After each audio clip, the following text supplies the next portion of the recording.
À 33 ans, Alexandra a fait son choix depuis plusieurs années déjà. Elle n'aura pas d'enfant. C'est vraiment personnel, c'est-à-dire que déjà la partie grossesse, accouchement sont des choses qui sont presque des phobies chez moi.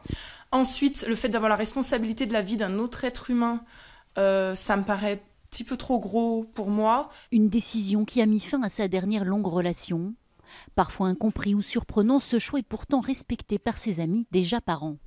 Moi, je chantais l'envie d'avoir des enfants. Et c'est vrai qu'après, ça m'étonne.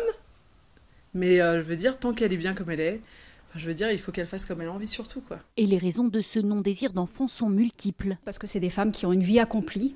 Certaines sont vraiment passionnées, donc une vie totalement remplie. D'autres ensuite préfèrent conserver leur liberté, leur autonomie. Et enfin, pour d'autres, c'est un choix par rapport à la réalité et la difficulté de nos sociétés actuelles. C'est le cas d'Angélique et Alexandre qui sont ensemble depuis 16 ans.